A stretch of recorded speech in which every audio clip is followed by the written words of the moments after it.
across the nation, sir, participants. Yes, Ramya. Yes. Students are madam? No, sir, no students, sir. No. Good afternoon, respected dignitaries, excellencies, dedicated staff, and respected participants. Very warm welcome to all for this afternoon session in 5th day of FDP on emerging trends in legal education, organized by Directorate of Legal Studies, Tamil Nadu, and Chennai Dr. Ambedkar Government Law College, Pudupakam. I am Ramya and I am moderator of this session. I remember the famous quote, "Education is our passport to the future, for tomorrow belongs to the people who prepare for it today." Written by Malcolm. Now I request our beloved Principal Madam, the Woman of Action Professor Dr. Gauri Ramesh Ma'am, to deliver the welcome address. Thank you, Ramya. Good afternoon to one and all present here for the second session of the 5th day of the FDP program. On behalf of the Directorate of Legal Studies and Chennai Dr. Ambedkar Government Law College, Pudupakam, it gives me immense pleasure in welcoming the resource person for today, respected Professor Dr. V. Balaji, Professor and Registrar in Charge and the Director of the UG course of the SOL. Sir is an alumnus of Dr. Ambedkar Government Law College, Chennai, and of the Department of Legal Studies, Madras University. I think precisely my junior. And I've had lots of opportunity to work with Sir. And if I have to say about him, one word or two words, multifaceted personality. That is what I have to describe about him. One day he'll be the controller of examinations. Next day he'll be the director of School of Excellence. Few days later, he'll be seen discharging the duties of the registrar. Now, all this goes to show certain important characteristics of Sir. That is, loyalty towards his superior, dedication in whatever duty is assigned to him, calm and composed posture in every given situation. Now, Sir's humble and modest nature will definitely place him in the pinnacle in the days to come. And my wishes for that, Sir. Sir, I take this opportunity to wholeheartedly thank you for readily accepting our invite and encouraging us in this humble initiative. Sir's topic for today is teaching methodology in law, a practical approach. And with these few days, I request the participants to call out the most benefits of this lecture. And thank you once again, Sir. Over to you, Ramya. Thank you, ma'am. I express my sincere thanks to our beloved Principal Madam, Professor Dr. Gauri Ramesh Ma'am, for giving an excellent welcome speech. Thank you once again, ma'am, for your outstanding welcome address. Now I introduce our speaker of this session. It's my pleasure to introduce the respected Professor Dr. Balaji Sir, who will be talking on teaching methodology in law, a practical approach. Professor Dr. Balaji Sir is presently serving as a registrar in charge and additionally holding the post of director in charge UG studies in the Tamil Nadu Dr. Ambedkar Law University, Chennai. Sir received undergraduate degree in law from the prestigious Dr. Ambedkar Government Law College, Chennai, and post-graduation degree in international law and constitutional law from another illustrious institution, the Department of Legal Studies, University of Madras, Chennai. Also, Sir received a PhD degree in law on human rights from the University of Madras. Sir has 18 years of experience in teaching, research, and administration, and produced 7 PhD research scholars in law and interdisciplinary so far. Sir's journey from law graduate to registrar in charge has been incredible one. Sir adorned several important positions in the Tamil Nadu Dr. Ambedkar Law University, Vice Registrar in Charge, Syndicate Member, Controller of Examination, Dean, College Development Council, Director, Department Distance Education, NSS and YRC Zonal Coordinator for the University. And also Sir participated in many international conferences in countries like UK, USA, and Malaysia. He was nominated as co-investigator in the South Asian project funded by the Royal British government to do research on the Indo-US Civil Nuclear Agreement. Also, sir was nominated as a project director in charge for chair on consumer law and jurisprudence, funded and established by the Ministry of Consumer Affairs, Government of India, Tamil Nadu Dr. Ambedkar Law University. Sir also undertook a month-long training program on legal teaching and legal research at the Cardiff University, UK. Also, UGC awarded him the prestigious Research Award for teachers to undergo 2 years research project. Also, sir authored a book on police and human rights and published several research articles in various legal journals on the subjects of human rights, international armed conflict, women rights, child rights, self-determination, environmental law, media ethics, and more. We are grateful for his presence today. Without further ado, I welcome the respected speaker, Professor Dr. V. Balaji sir, to deliver the lecture. Yes. Thank you, madam. Thank you, madam, for introducing me with my credentials. And Gauri Ramesh, madam, was kind enough to. Madam, I'm audible. I'm clear. Yes, sir. Very much. Very much. Madam Gauri Ramesh, madam, at the outset, I thank her for giving me this wonderful opportunity. Now, because teaching is our passion, we are all teachers. We want to share everything, with teachers to give the best to the students.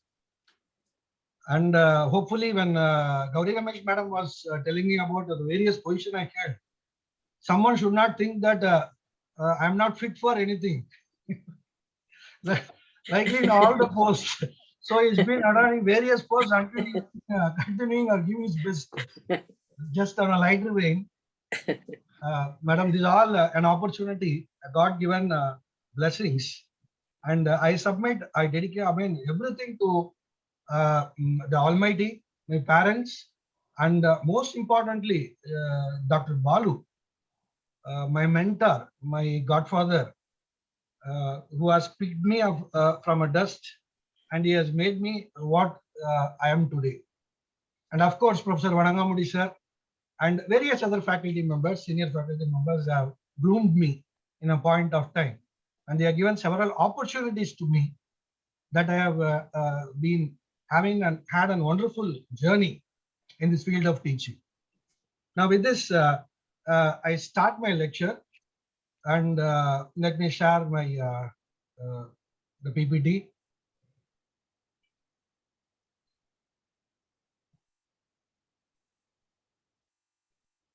Oh, is that clear one? Everything is fine. Fine.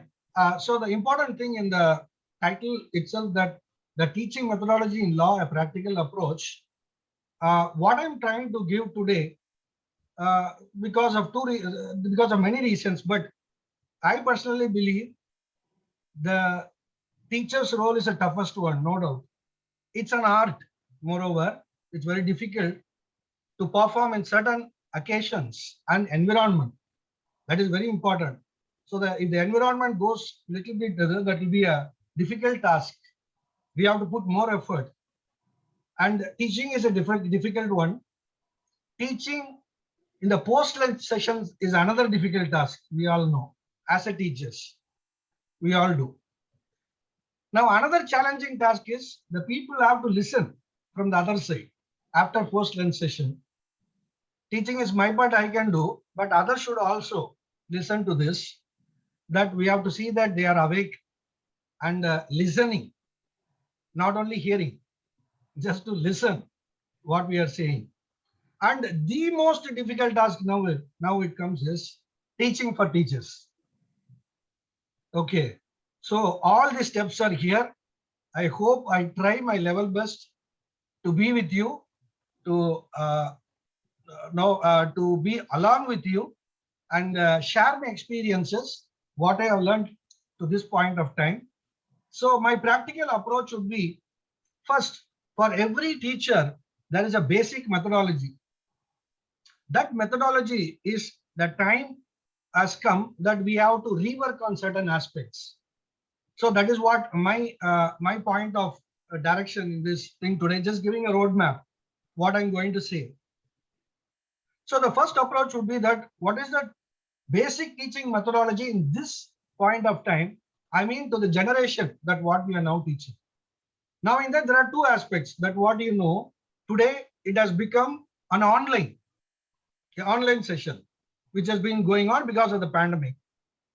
I cannot say it is fortunate, but on the other side, we can also say it as a fortunate because of the reason that we learned so many things. We learned so many things in online where it would have not been done in a earlier part of time. So that itself is a welcome trend, and we know all the nuances now of presenting with many more the gadgets that what we have. We are reaching more number of people. That is more important. That is one. Once again, that is also in a different pedagogical technique is required when you talk in online. That is one part. But anyway, there are basic things when you come back to offline also. So my idea today is to basically give a practical approach towards the basic offline when you go back to the situation from the online. But in online also it is applicable to a larger extent. So that is a multiple thing what I was trying to say today on the first aspect. The next aspect would be giving you tips for reaching out the students, how you have to do and what are the important steps that what you have to take in teaching law. For any matter, not even a law or any subject, that would be a base or a model. So that will be appreciated by the students at large. Now the third aspect is, of course, law. So how law we can teach more effectively. There is one. There is a few elements that what we are going to see. This is my roadmap. So in the bottom I have mentioned teacher is a lifelong learner, said by Tagore, is the most important thing. So we have to learn. We have to learn and still we are learning. So there are certain times where we can learn from the students also. It's possible. When the students are thinking in a different level, that is also possible. The two-way approach is also no, practically it is now possible in this point of time. That's why you go for a interaction sessions like that. Okay, let us move on to the subject. Now, what happened today is the teachers are still under the concept of the pedagogic technique known as the earlier one, who is being teaching for students, pedagogy. Now that thing has been changed now today to andragogy. Now totally this people that what we are now teaching is for the adult student. So he is no an infant or no the younger the generation. I mean, I'm not mean that generation as an adult. So in adult learning principles, what I mean to say is the millennium adult is now something, they're totally vibrant and different. Because now they are sarcastically, they call it as a 2K kids or 90 kids. That's a difference that what they have today. Telling us probably I might be 90 kids, but I have to learn about the 2000 kids, 2K kids also. So then only I can able to survive. So that generation gap has to be taken up and we have to give more. So the first thing what you try to understand is we are no more giving a pedagogical thing and we have to move to the andragogy techniques. So the adult needs to know before undertaking to learn it that they need to know why learning is important. That we have to make it very clear to them. It is important to know and understand the learner's expectation and it needs thorough assessment. Now this is very important where the students, once again I'm telling they are adult, the adult student, they need to know why their learning is so important and to know and understand as we as teachers, we have to know the learner's expectation and needs to and proper assessment about that. The fundamental thing about this is to introduce goals and objectives at the beginning of the lecture itself. What learners will be able to know or do with the knowledge acquired during the lecture. This is very, very important. That is what they like about. It's a good practice to present an outline at the beginning of the lecture to give the learners a preview of what they will learn. Now, when the teachers teaching this adult, they have to transform the adult students to self-directed learners. There is no spoon feeding. They are not, no, even some people might like, it is not our concern. But we have to transform the adult students to self-directing principles or learning method. Now, the active learning have to be encouraged, where the students, these adult students, actively participate in their learning, where the methodology, that the debates, questioning, and case resolution, a little bit later we will see more in the coming points. Now, in adults, which is very different because of the individual differences regarding the background, learning styles, motivation, the needs, interests, and goals. This might not be same for the entire class. Once again, as a teacher, we all know we cannot satisfy 100%. That's a different thing. But we have to ensure that the 100% is going towards that side. When this much of difference is there, definitely there are a heterogeneous group that is available in your class. So naturally, you have to give the best in order to suit the needs of all. That is why I mentioned in the next point that the best way is to keep the last student as your goal, which means that if your teaching is being taken care by that last student, it means that it has reached all. That is a technique that you have to find out.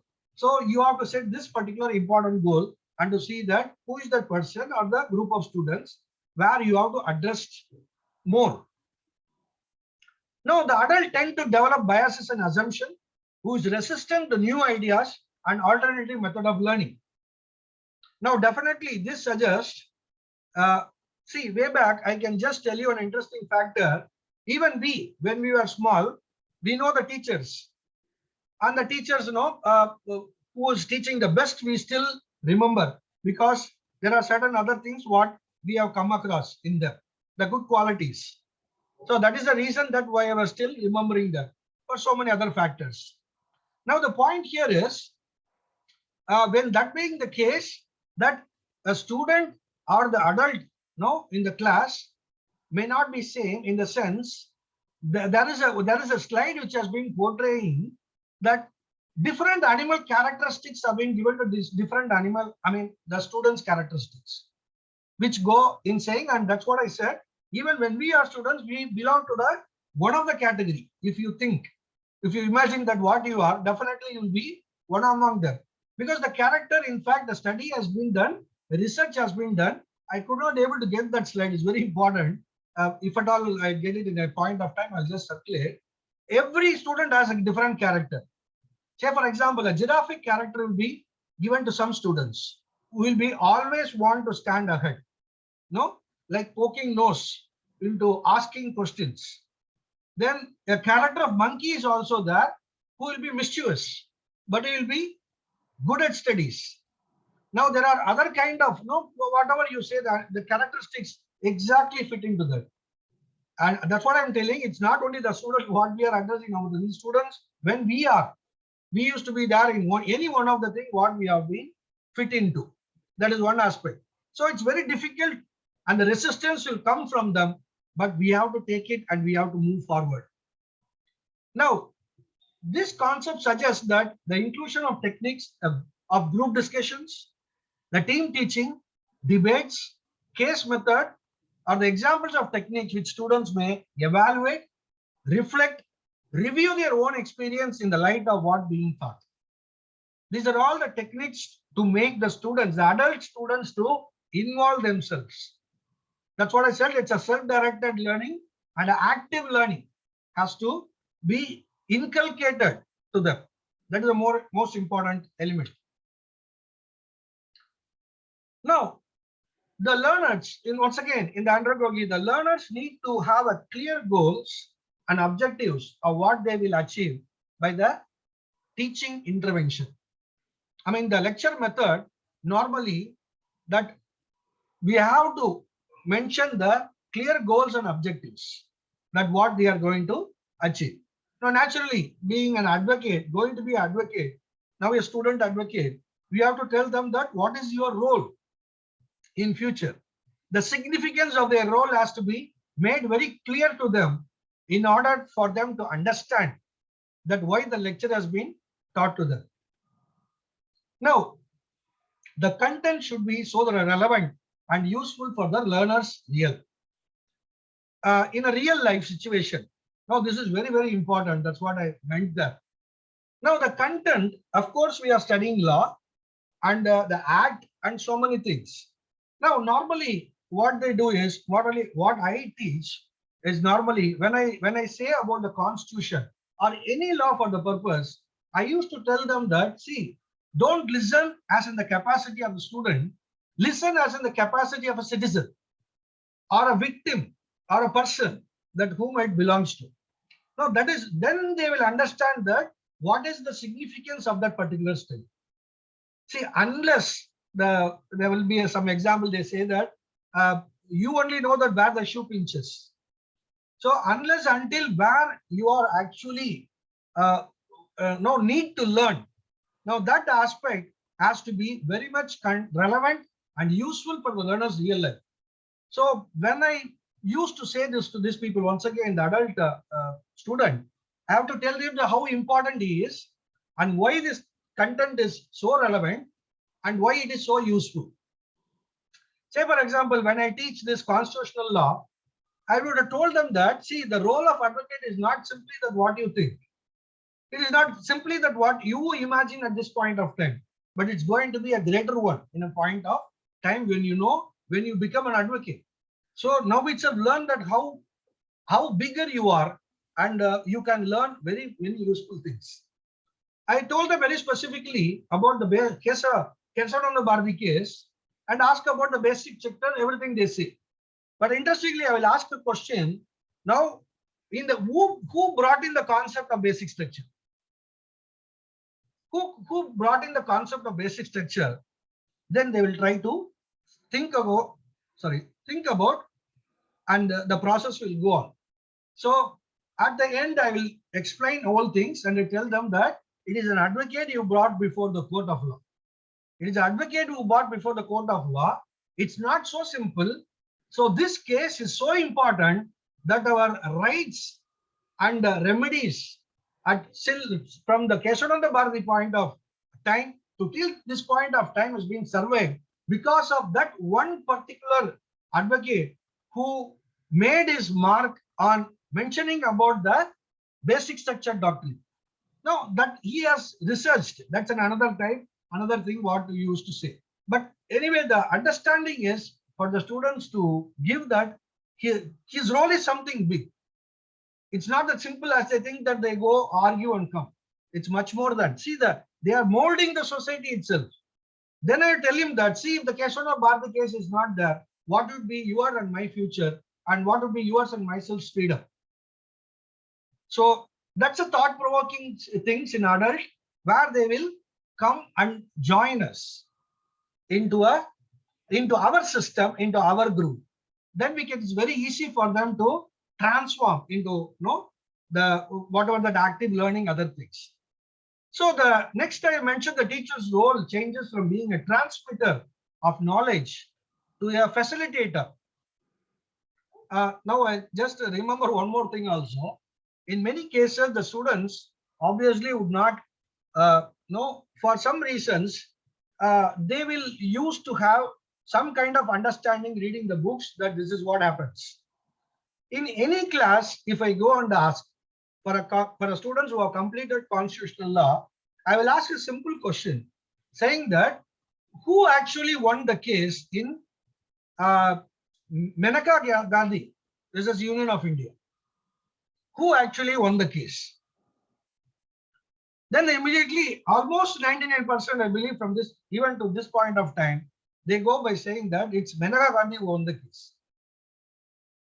But actually, it's not so.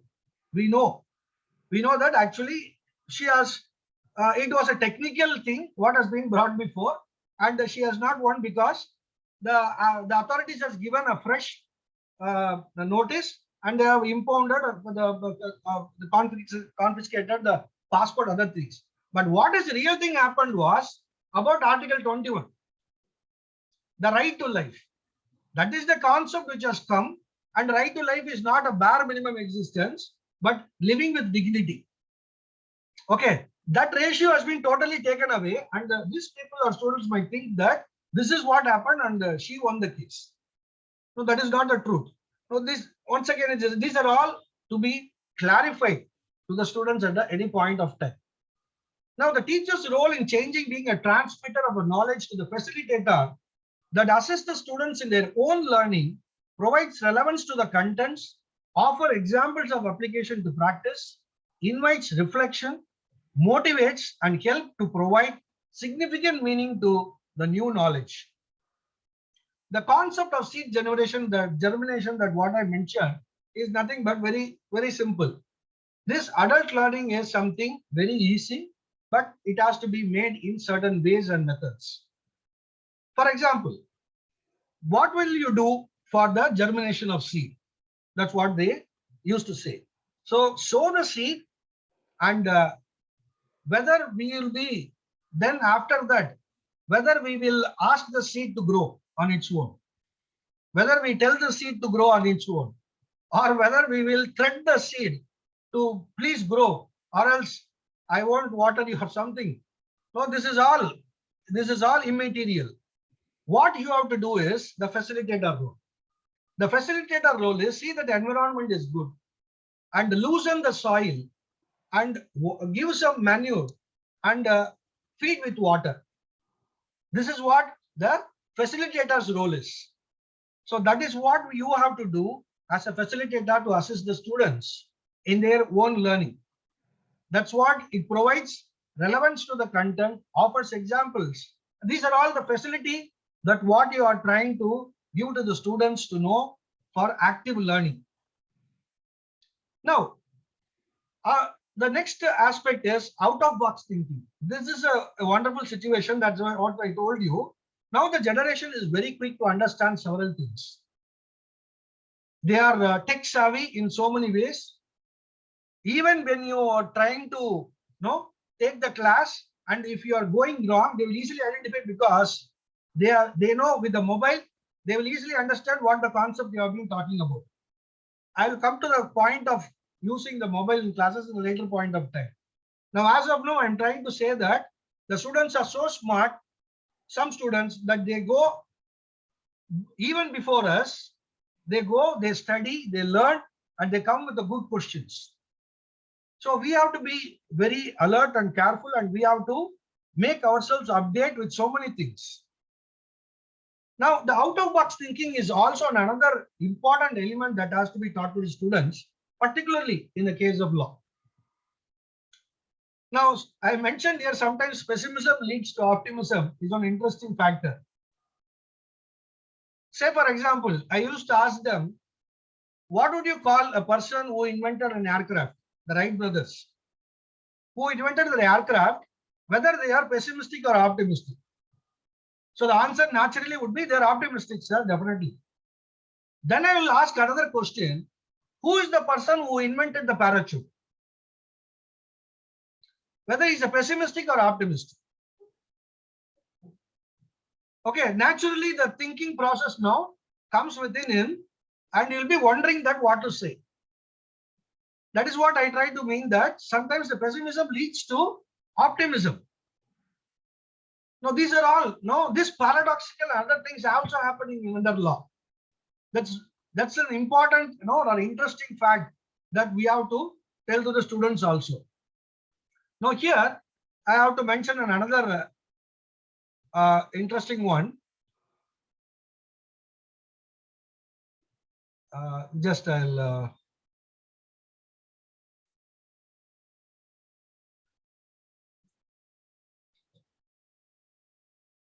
a minute. I'll just come back with the slide.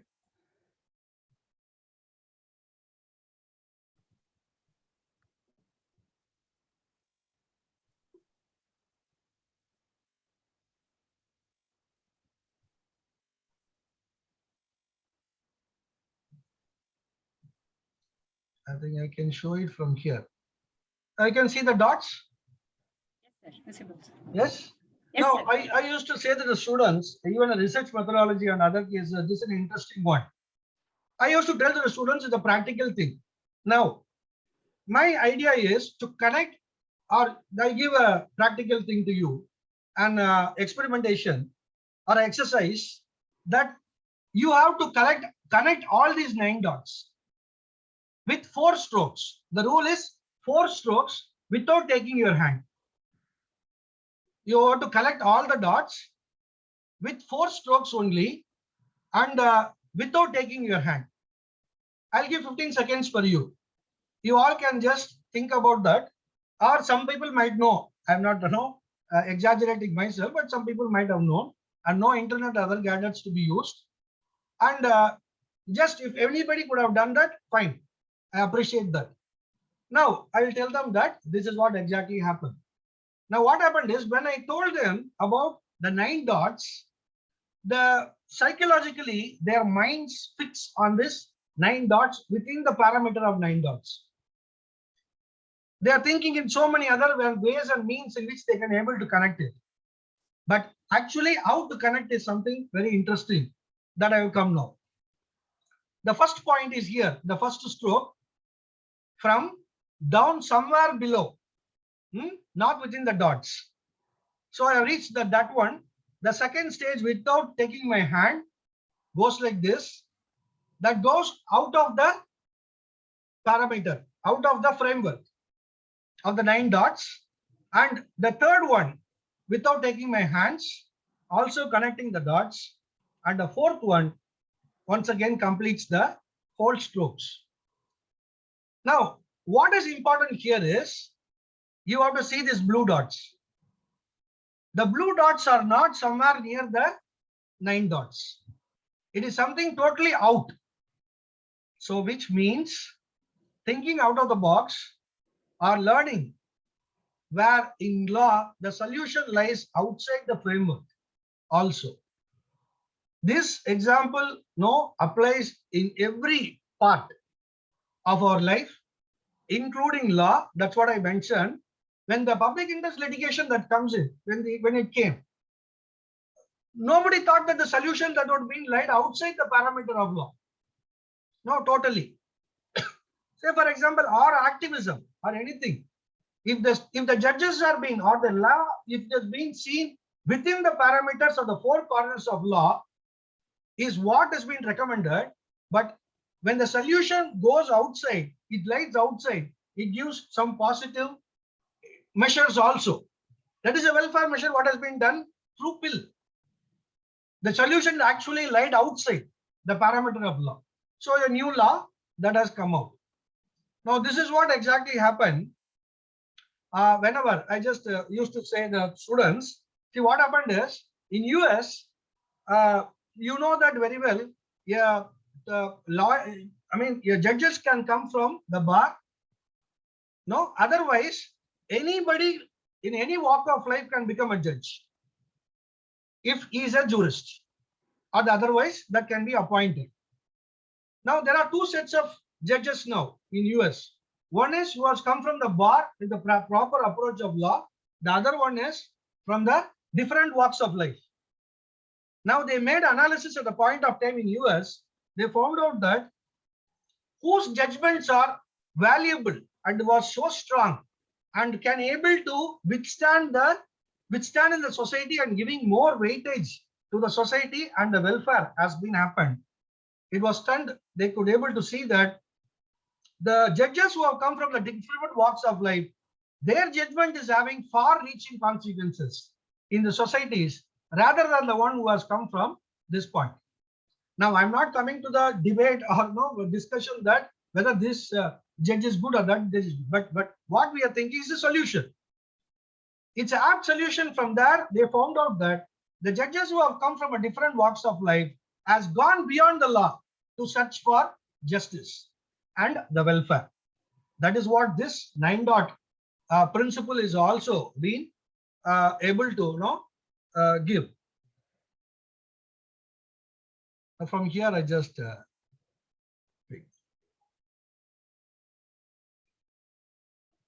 okay. Is that okay? Yes, sir. Yes, sir. Visible, sir. So now the teaching methodology and andragogy, adult teaching techniques, the tips. This is very, very important. Every aspect has been taken. Now, never go to the students without proper preparation. A very famous quote, you should all the teachers should imbibe or to take a note or make a mission statement and hanging in your place, in your chamber or whatever it is.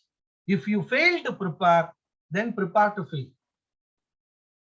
Even at any point of time, wherever you go, however you are so good in teaching, without preparation, you cannot give your best.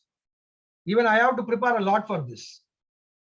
So this is the very good mantra that what you have to learn as a teacher. If you fail to prepare, then prepare to fail. So updation of the subject is the must, because I already told you that the students would come very well prepared and they'll be updated, and you cannot able to cut a sorry figure before the students.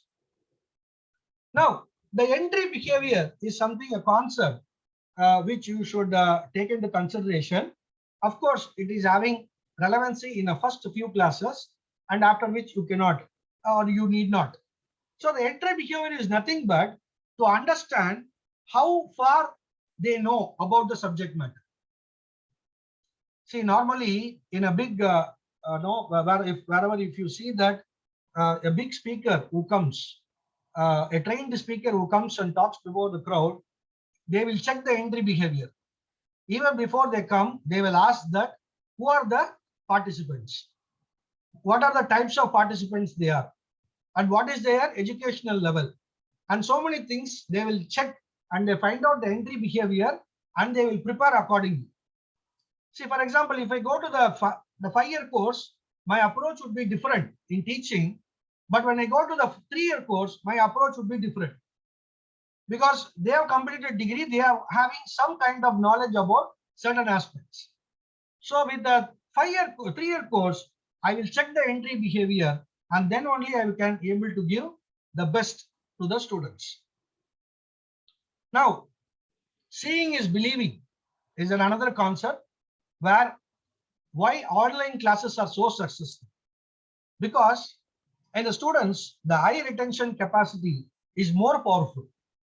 So that being the crucial factor, that is why we are writing on the board or something. We are not keep on talking. You have to do something on the board. That is must. Chalk and talk is a must, no doubt. But with this new gadgets, the PPT or the latest, many such technologies have now come up with so many animations and other things.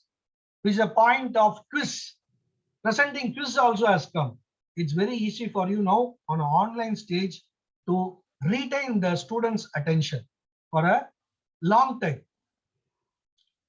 That is what the seeing is believing is all about. So 90% of the students will be happy when they see in the board or see our board or on the PPT, and that will have a good retention in their mind. Next one is hearing is different from listening. Make sure that they all listen. Hearing is something different. They hear you, but actually they will be using their cell phones beneath the table. We all know that. We have seen many number of such cases. But ensure or make sure that they all listen to you. That is more important. So that's the reason why the next point, eye contact over the class, which will have a good control to see that you have to serve through them to see that everybody has been listening. These are all arts which will come in a point of time. Now, the next important aspect is something interesting that Don't hold any objects while lecturing. This, I myself had an habit of having the marker in my hand whenever, or a chalk piece at a point of time. Now that shows the sign of weakness. You will be rolling the chalk piece, you will be rolling the pen, you will be having the paper in your hand, folding many number of times, and the duster, whatever you get it, you will be having it in your hand, doing some sort of thing with that, but that is a sign of weakness. So it should be without all these aids that you should able to lecture. That also will not distract the students, or else he will be watching you. He will be watching you what you are doing actually. I'll come to the many such things later. They will be talking about these things after later you left the class. These are all the things that will happen. Now don't talk towards the board while writing. So never talk to the board while writing. So once you written everything, then you can just turn and address the students. That is also a most important element. Next one is mannerism. Now once again, I do have that. I don't know whether I am having it or not now, but this is a very, very important element where the people or the adult student will definitely give you a nicknames. When it's a universal phenomenon, not only in India. When I was there in Cardiff University, when I was there through this process, they told me about this particular mannerism for a long time. And they also mentioned one professor called as Penguin Professor, the nickname what has been given because he will be walking like penguin in the class from right to left and left to right. No, throughout the class, he'll be walking. So that is the mannerism that what he has got. And many of us naturally would come with a different mannerism, but that should not be a good one or a good practice. That will lead to a lot of the. And once again, these are all distracting the students from the lecture point of view. Okay. Now the next one is avoid repetition of words and fillers. The words and fillers is very important because the words assumes very significant, and the way in which you are pronouncing it also makes it very different. Naturally, for the sake of going it with the safe one, we have to go for the dictionary pronunciation. That would be better. Or else you would be in a different situation, and you have to also to appreciate the fact that the students are more updated than us. In a point of time when I was teaching international law, I was just referring to the student about jus cogens. Immediately one student raised up and said, sir, is that what you are talking about is ius cogen? Then I said that I didn't come across that word, no, but jus cogen is what, no sir, it is now called as ius cogen and is what is being told us for the moot court. He has got it from some moot court or something else. Of course, it's updation, no doubt. We have to accept the fact.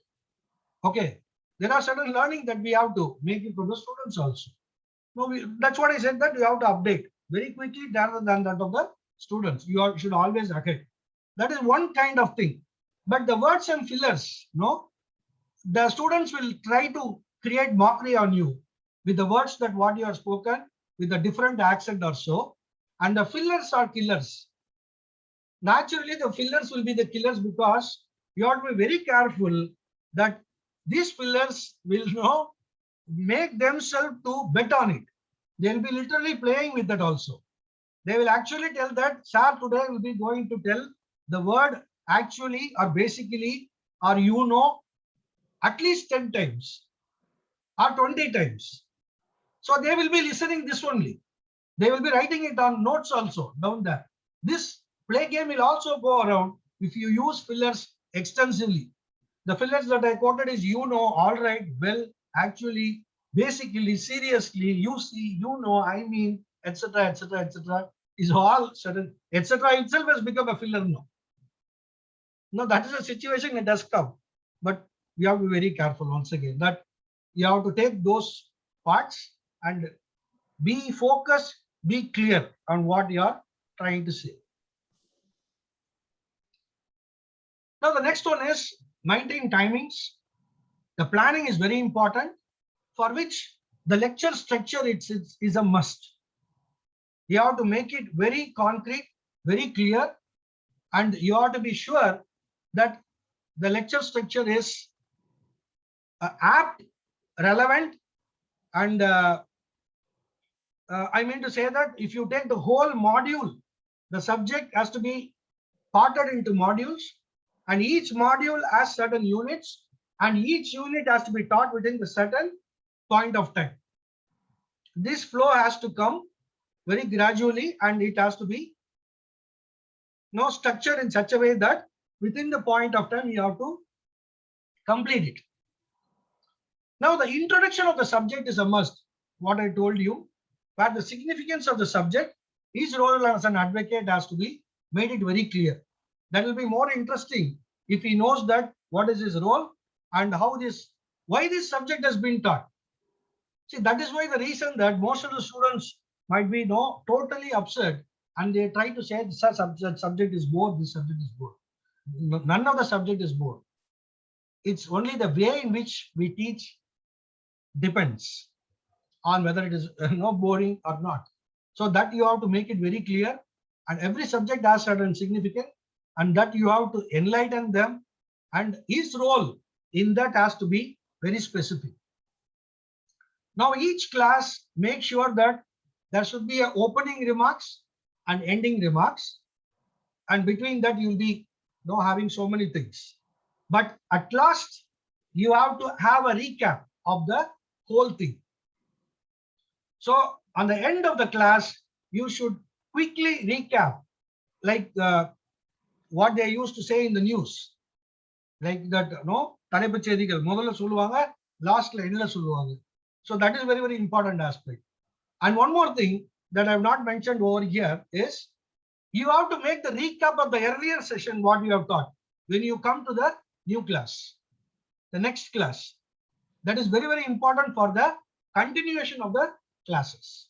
Or you can ask any student to tell or recap about what has been he learned in the last class. That will be more, in the fact, it will be more interesting and more involvement of student would be there if you do the second thing what I told you. Now, the next thing is very, very important. It's a global challenge. The last 5 minutes of the class will be very interesting, because you will be teaching something and the students will be packing something. So if they will be packed, everything they'll be ready for the next class, or if it is going to be the break, or if it is going to be the lunch break, everything is going fine. They will be watching the clock always, and they will see that it will be closed very quickly. Now this is an open challenge which has been there in a global thing, and what you make in this last 5 minutes is a real challenge. If you can able to make them to sit and to listen that what you say, then you are almost becoming a good teacher. I leave it to you that whatever you make the relevant things about making the last 5 minutes more interesting. I leave it to you, because that it's not a question answer thing what I said. Normally what I used to say that, or used to do that, is I used to discuss the last 5 minutes about the newspaper headlines, that is what has come on the day. The newspaper, which is totally maybe connected to the subject matter, may not be connected to the subject matter. Because see what happens now is, if I take the newspaper on that particular day, then different things will come from a different side. All the students, we may thought this is not on that, he is not on this, but different answers might also come up with the headlines that what you have been studied on that particular day. So they give wonderful ideas also, a totally a different one that what we have not thought about. So that will be very interesting, and the students will also be very happy to learning certain other things, and some let loose in a point of time, that they will be so happy and they will involve, and they will be very much involved in the course of learning. The less is more is a very, very valuable concept. Less is more is very, very valuable. The adult students and attention span, that what I have mentioned with the bar is something interesting. It was earlier 20 minutes time where the students' attention was there. Now, as the progression of these years, due to advantage of scientific and other things, and most importantly, the mobile and other gadgets, the thing has crossed now to 15 minutes, then to 10, then to 5, then to 3 minutes, and now it has become 30 seconds. 30 seconds is the retention time means. Think about what you can teach. Now, the things are going in certain places, in Western countries, they allow this. They allow this in the sense that they will use the mobile, but with no certain kind of restriction that what they have. But we cannot allow because we have a different structure. We have our own model of doing it. But this is really a challenge now. Really a challenge, the 30 seconds thing. But somehow we have to break them from that particular thing, and you have to pull them back to the lecture. That is the most interesting art that we have to do. So for which you have to make it very crisp, very brief, very important. And the next point, what I'm trying to be a crucial factor of connecting this. The attention break is a must, is something where the humor plays a crucial part. The humor is one of the very important element that a teacher should have. I cannot say that you can keep on cracking jokes or something what you are doing in a class. That cannot be a way in which the humor plays there. The humor plays in a different situation, that how you approach the students, how you are taking care, and more importantly, the attention break is something where in a point of time, you have to divert the students to the different level, and you have to get them back to the situation of learning, for which this humor plays a very crucial part. So in a 20-minute span of lecture, with a 15 minutes or probably 15 minutes or the 10th minute or a 15th minute, you can just go back for a different situation and you can just come back. So that is why the reason that they usually have the break. They will tell something connected to the to this lecture that what we are going, or any other important factor, or you can question one particular student. No, humor is what he is doing.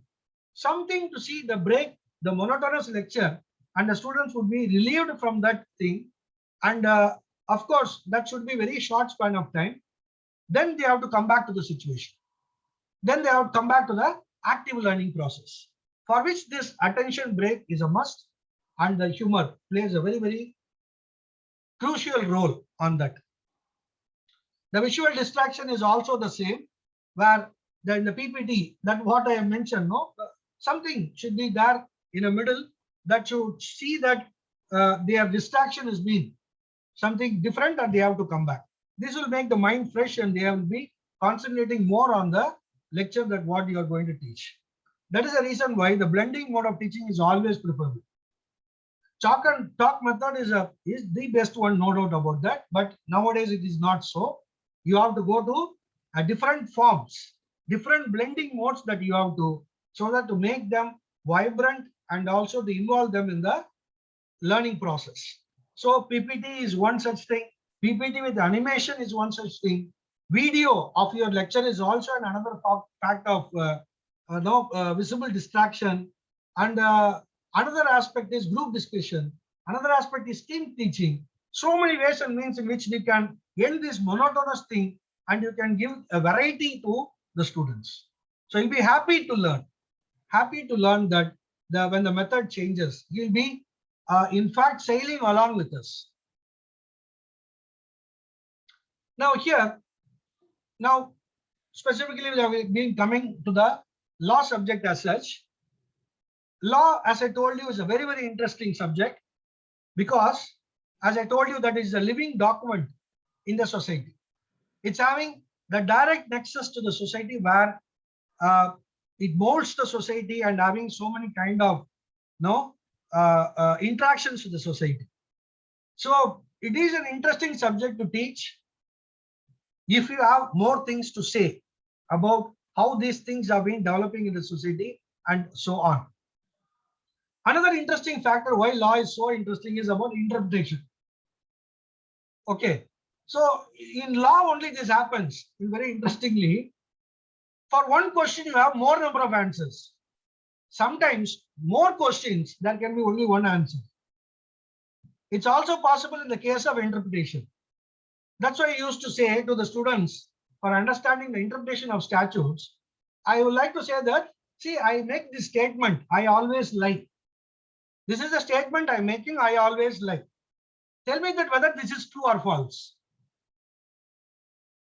So the students now might think the thought process will begin. Now, if they say true, I will tell them that, see, I told that I always tell lie. This is also a false. Okay, I can say that it can also be false because I always lie is what is the statement I have made. If the student says that no sir, what you are saying is false, then I said is, see, what I am saying is true. I always lie. I am saying the truth. So which one is correct? The paradox also happens in law. In such a case, I will come to the later point of time. I will discuss the paradoxical method also. So this is a very difficult or a crucial point. See, why I am trying to say about this thing is, I will be connecting with someone. See, why I say this example is, I always like, whether it's true or false. So they will end up with true or false, whatever things, I'll just know, it will be making so interesting. They'll be now coming into the subject. I tell them that, see, because why you cannot able to come to the conclusion is, when I say I always lie, you don't know the meaning that what the lie is all about. You thought that it is a lie, is true or false. But what I am saying is, in my thought process or my intention is lying down. It is not the lie. It is lying down that what I actually thought of saying. So since my intention is not known to you, that what the statement is all about, you cannot be able to give the right answer. This is what exactly happens in a law. In a law, what happens? When you interpret certain things, you don't know what is the intention of the legislature. That is why a wrong ruling or a wrong interpretation or a misinterpretation happens. When the judge interprets a law, he doesn't know what the intention of the legislation is. So ultimately, he ends up with saying a different, he thinks in a different context and giving a different dimension to it. What happens in the later point of time, that law will be, that judgment will be overruled, saying that the earlier one is false because it has been interpreted. So this I will explain to the students, so they will be happily, they will understand. So it's a very, very interesting subject that what I'm trying to say in law. Now the next one is the case law discussion, which is the best method of law. Understanding the law with the case law method discussion is something very, very wonderful. Now team teaching is another important element where it is an asset in teaching and need to play a very greater role, but it is not being taken up by our teachers seriously. Now it is having a wonderful impact on the students that will make them very interesting, because 2 or 3 teachers can come together and they can take one particular case law or a concept or the ratio or whatever it is. They can go and teach their own way of mixing it and putting it together and debating to the students. It will be very interesting part. But unfortunately, what happens? We teachers, we feel so many things what has been going on in our mind, and we normally will not gel with other teacher to go for this team teaching. That is really we are losing a good type of methodology, what is known as team teaching. If you have that particular concept then it will be a glorified field. In fact, it will be very, very interesting in the student's point of view as well as from the teaching point of view. The teachers should desist from having any sort of animosity, whatever. That is all. It's something different. But when it comes to subject matter, you can get the help of the person who is well versed on that subject, well versed on the other also. Say for example, the team teaching would be a wonderful element if you go on for a interdisciplinary study. You will not be so thorough about certain interdisciplinary subjects. But and for example, economics and law. So the economic teacher will be there. As a law teacher, I will be there. So he'll be telling the point of view on economy. I'll be telling the point of law. So these two both together will give the best to the students to understand what is about the law to do with economics or economics to do with the law. Now, various dimensions, various important things are there. I just want to show you a small, not a small, it's an interesting thing. What I have come across in in fact, a program like this, a teaching methodology for this team teaching. This is basically the slide from, it has been taken from the business perspective. Okay, an organization, how the team should work, everything. It's a whole tortoise and the hare story, what they have actually developed into a team teaching concept that gives various interesting aspects that you might not be thought about.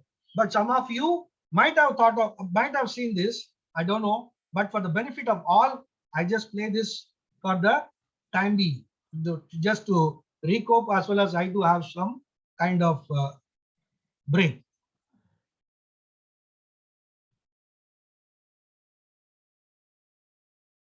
Is that okay? It's running?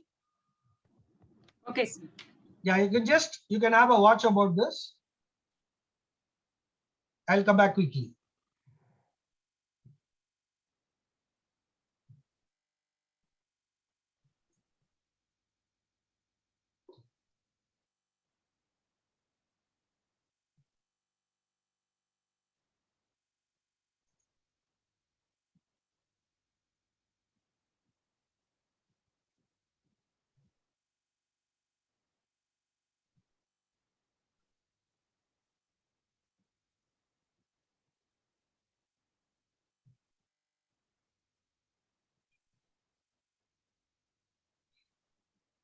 These are all the things what you know actually.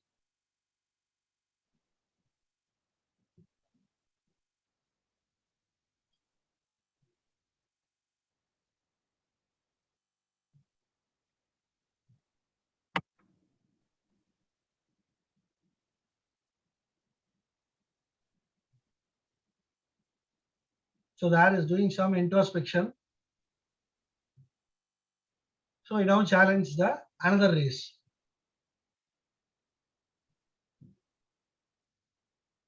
This time, without sleeping, the hare went out and completed the race.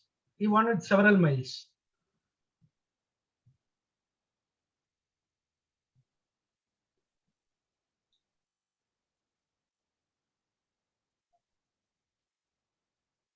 So the fast and reliable chap will consistently climb the organizational ladder faster and the slow than the slow methodological chap.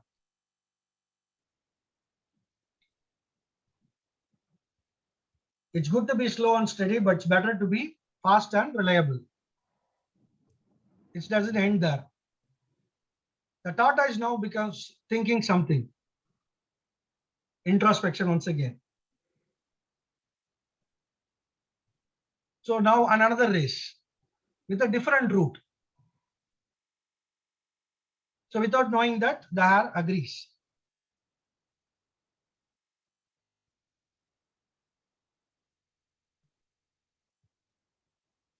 So at the river, it could not able to swim and cross. It's wandering.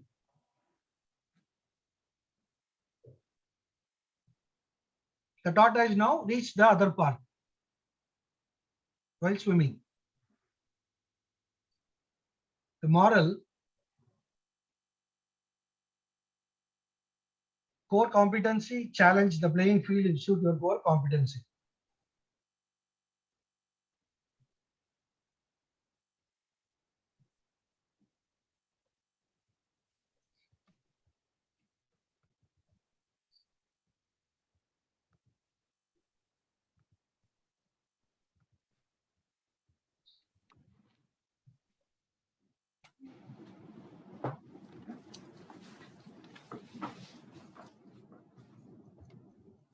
So working with your strength will not only get you noticed, but will create opportunities for growth and advancement.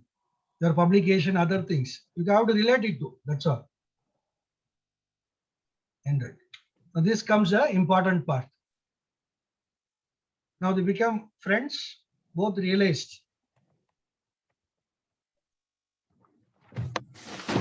But run as a team this time.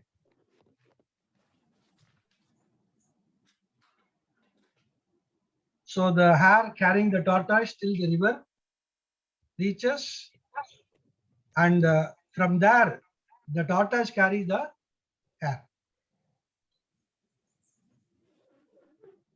They felt greater sense of satisfaction than they have felt earlier.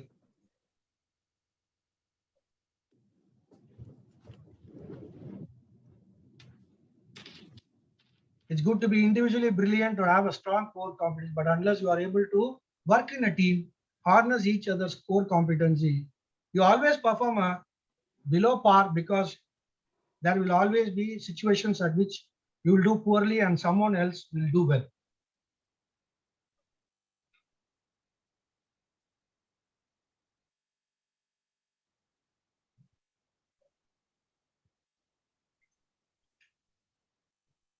There are more lessons.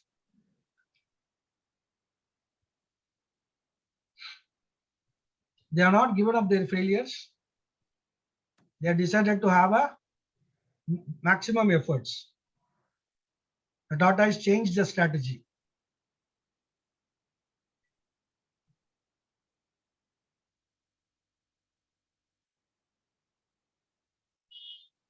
Sometimes appropriate to change the strategy and try something different, and sometimes it's appropriate to do both.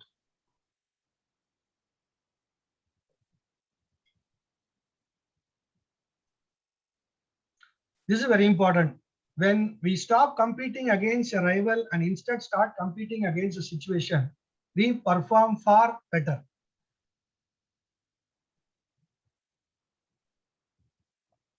This is the core thing what they said. It's not so important to us.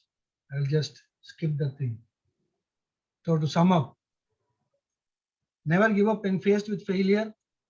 Fast and consistent will always beat slow and steady. Work to your competencies. Compete against the situation, not against the rival. Pooling resources, working as a team will always be individual performers.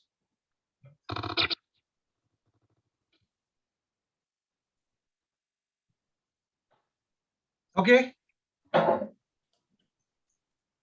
I still audible? Yes, sir. Okay, thank you. So, and another form is a debate, that what I mentioned there. It's also wonderful making the students to involve. The Socratic method of case law for students is also a wonderful thing. Socratic method, we all know, we do it, but we have to do with much more important elements, where questioning with the facts, situation, and so on. So this will give the students originality in thinking. Originality in thinking. They should not think, no, what has happened earlier. There should be something more they have to think about. They should not simply accept what we say. They have to question us. That is how it should go. To identify inconsistency and contradictions, you have to find out why it is happening so, and they can raise the questions. Can derive principles from specific cases and apply general principles so learned to new cases. Apply general principles to new cases.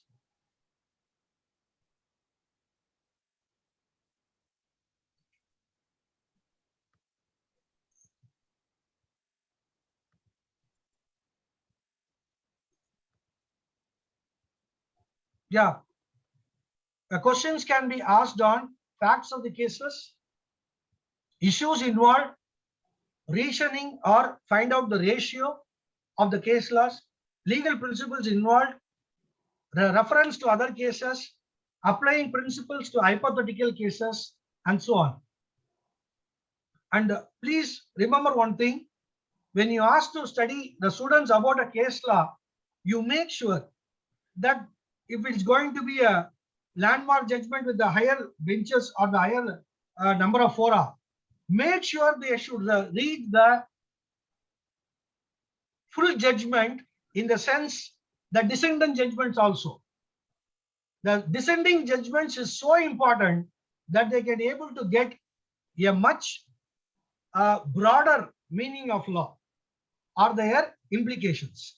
Now that is what has happened right from the beginning. Whenever if you see that in a later point of time, the court is overruled, you can see that in an earlier case that judgment would have been given by the dissenting judge, which has become majority ruling in a later point of time. So that is the importance that is to be given to the dissenting judgments. So their views should also take into consideration, and they should involve those principles also to see that which is better to be accepted. Now, analogy is a very good important element in which you can just teach law. Analogy is something, a comparison between two things that shows a way in which they are similar. So in which these things happening, then we can just say that the other things are totally different or similar in nature, and that is why they have come to this conclusion. So that analogy that you can brought it, analogy can be from a different stages. Say for example, even your own experience can become an analogy to a particular case law or something like that, where you can use to tell them that this is applicable in a real life situation also. That is why they have been given. These are all making once again the students to get into the realistic practical approach, and they will fall in the line of active learning. Now, epistemology is another important element where the theory of knowledge, especially with regard to its method, validity, and scope, distinction between justified belief and opinion. In simple terms, epistemology is a theory of knowledge and deals with how knowledge is gathered and from which sources. Now, kindly understand this one very interesting, important element.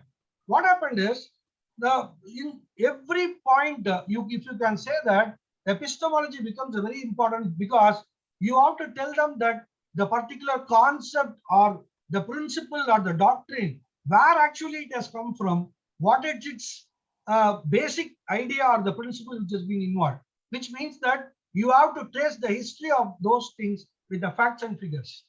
You cannot simply say that this has been learned from the past, but unless until you say that this is a starting point and this is how it has evolved and this is how it has been happening and this is why it has been continued till now. Say for example, I have learned from the history professor, it's very interesting that how this dowry principle came into picture. How this dowry actually come into the epistemological research, what has been done there. Actually, it is an interdisciplinary study. It is very interesting to find out that, say, for example, you believe that in a point of time, Indian society was matriarchal in society. Still the traces can be found from the tribes, that what you can see. Say, for example, in Kerala, even some point of a point of place, you can see that still it is a matriarchal society.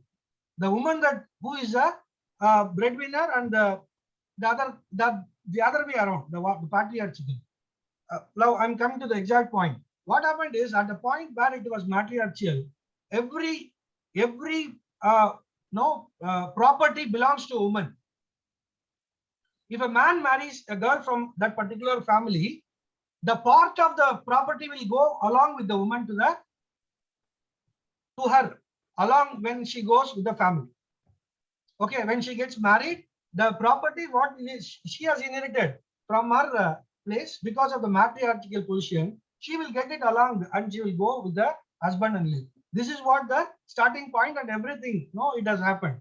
Now, when the things changed around, what exactly happened is, then it became patriarchal society. In a patriarchal society, when the man marries a woman, when the property has not come, when the woman comes out from the family, he was questioning that why that property of your case is not being come along with you. Can you able to understand how this dowry principle epistemology has actually been worked out?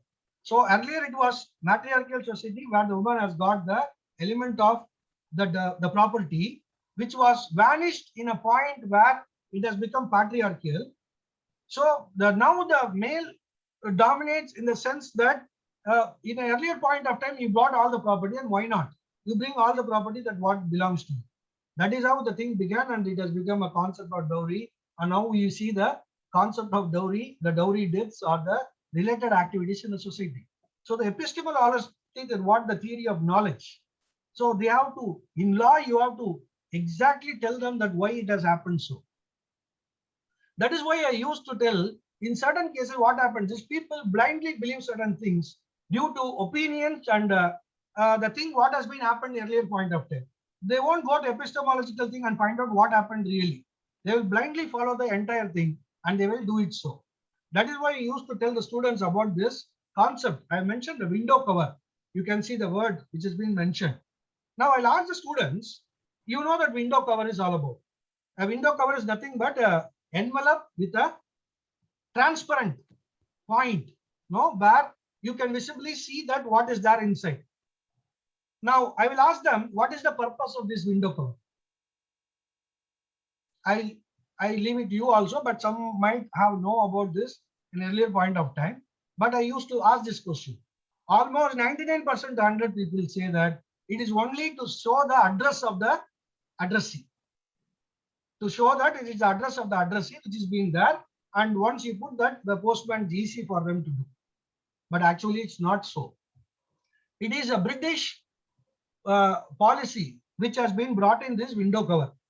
The epistemological analysis have brought in the concept now saying that why this window cover has come. What happened in UK, it seems, is your advocate, your client has come to an advocate. An advocate has, for some reason, so the advocate has given him, okay, I will give notice to the other client and we will see the matter in court. Now what he does is, he makes a plain white sheet and he puts into the cover and he pastes it and he sends it to the other client as a notice. Okay. What happened is, when the other client took the envelope and he found that when it's been opened, he found that it's a white paper. Nothing is there. So what he did is, he don't know nothing and why it has come from, and he has kept quiet for some point of time. He don't know what to do with it. But at a later point of time, there came a summon from the court of law asking him to appear before a court of law on a particular day. So he took the matter to his own advocate and showed him that this is a summon. That advocate has asked him, before this, whether you have received any notice. He said, no notice has come. No, think and tell me that whether you got any letter or something like that. He said that, yes, sir, I believe that some post has come to me, but it's nothing but it's a white paper. And I have told it that it's nothing of relevance. I thrown it away. The fellow said that, why you have done that? It's an important element. Okay, fine, we will go to the court. In the court, the other side advocate has shown that a real notice, saying that, my lord, I have already sent a notice. This is a notice what we have done. And the acknowledgement thing is also there. He has received the letter, but he has not responded within the 15 days of notice. But actually, he has sent a white paper to him. Okay, not the notice, what has been mentioned there under. So this is the trick that they used to play. In a later point of time, the court came to knowledge about that, where the court has mentioned that to avoid this kind of discrepancies and the mischievousness, the court has invented this window cover, it seems. In the window cover, anybody who is sending that paper has to show that the paper is not empty and it is something written on it. So some part of the written part should be shown in that window stage, that particular window envelope, that the paper is not empty, it is having some kind of material. If that is not so, the other person has the right to have the refusal of the post, that what it has been sent. Now this is the idea of that why this window cover has come from. It is not, but we are using it for a different purpose. But the purpose for what it has come is totally something different. This is how we have to tell them that you should not blindly follow that what has been there. There is something in it, so that they have make them to understand. Now, choosing a case for study is very important. That what case that you have to take for a study, the effectiveness of the case should be there. The landmark case is a better one. And the paradox, that's very interesting. A situation or a statement with two or more parts that seem strange or impossible together. I mentioned a WhatsApp thing, what has come to me, it's very relevant over here. You can see that the teacher says that the exam will be very easy, everyone will pass. But the exam, the question is, which one is red? Can you able to read that? Is it possible? It is, yes, sir. So which one is red? Where A is indicated, the word red in green, but B is said that green has been written in red color. This is what the paradox.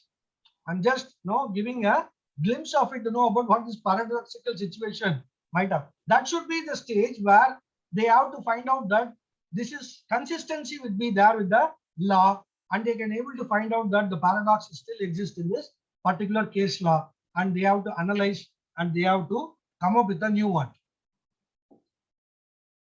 Now the case law what you are going to choose should also have a forcing decision, something which is coming in the society and is having some kind of relevance, and a better to be the latest case law that what you have to take, not the one which is being in an earlier point of time. Latest the better, because it is having a impact on the society at that right point of time. This is how you can able to tell them and discuss about these case laws, and you can come up with the learning of law. With the group discussion methodology, you can go for facts, the rules has to be made, and analysis has to be done, and the conclusion recommendation has to be there, and sharing the experience would also be invited, and there should be a moderator to take care of the situation when it goes beyond certain level. So the group discussion is also a wonderful element where you can see the involvement of the students once again in the active learning process. I believe that I have done some justification. I don't want to take more time. Probably you can still go, but less is more. As I said, I cannot breach my own rules. If at all any other things is there, definitely we'll have. And on another part, we can just discuss various other factors also. So with this, I hope that you have taken patience to listen to me, and the factors what I have told might be useful when you apply in a real-time situation, and you can get a better results from the students. And once again, important element, try to get maximum feedback from the students from every lecture, or at least in a week of the lecture. In a week, give a feedback form and get the feedback form, and try to ascertain that where we are going out of the range, or what the students may not like, and you can just tilt it according to the importance of the students, that what the weightage they are actually giving. That is also a must. The feedback is very, very important element that can be done. So I can go for the next one. So, madam, you can start with the questions, or Yes, sir. Yes, sir. Thank you, sir. Thank you for your stimulating speech on very interesting, well-grafted presentation on teaching methodology in law, a practical approach.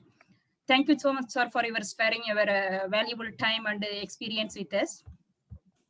With your permission, shall I move to question and answer session, or there are two questions, sir? There are only two questions. Yeah, please. From Gomadi, as law in papers are different from law in practice, do you think that the present legal educational system, and especially teaching methodology, needs a modified way of approach to teach them practically. Also suggest some tips for the same. Yes, yeah, very well. That's what I told you, that the practical approach in law is always preferable. That is why in foreign countries, an attorney can come and teach law. Very unfortunately, in our cases, they are not allowing for the full-time teachers, but the guest faculties and the other part-time teachers are in a very good position, I can say, where they can exactly come and teach the other practical aspect of it. But what I told you on the other side is about the updation. That updation, that what is required, the updation is something relevant or similar to the practical approach also. So when you know about what is happening in the court of law, definitely you have to update and you have to tell them about the situation also here. The practical aspect, once again, on another dimension is very, very important, and that is what we are now focusing. We are now focusing that the practical approach is being required, and even in our cases, every Saturday has been now earmarked for these practical approaches. We are bringing in advocates and judges, some senior faculty mentors and academicians, and judges themselves, to infuse that practical knowledge to the students, that there's a gap between the theory and the practical way of looking at it. That's very true. That's a tip what you can take from the practical approaches, but you have to update that, and you can able to tell them that what actually happens in the court of law. Thank you, sir. The next question from Nirmal Singh Hira. Is there any possibility to adopt the hyptagogy in legal education rather than that of the andragogy from the pedagogy? What is your view, sir? No, that's what I told you. So when we are coming for the college education, it becomes andragogy. So no point of time you are going for a pedagogical things. That probably in the 5-year course, we might have some kind of difficulties, because from the +2, the school level, they'll be right now shifted to this places. But however, we have this pre-law course. That is why that the cushion is being made, in the sense that they'll be moving along with the subjects with the normal of understanding, then which gradually pointing towards the law, which will having in the later point of time. So, and definitely I believe that's what I told you, the millennium kids or the 2K kids are now coming with the andragogy level itself. So there is no need for going for a pedagogical technique, which is no longer viable or useful. You have to go for andragogy technique only. That's very, very important. Don't underestimate your students.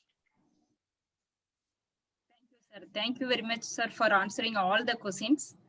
Now we have come to end of the today's session. I would like to thank everyone on behalf of our institution, Chennai Dr. Ambedkar Government Law College, Pudupakkam.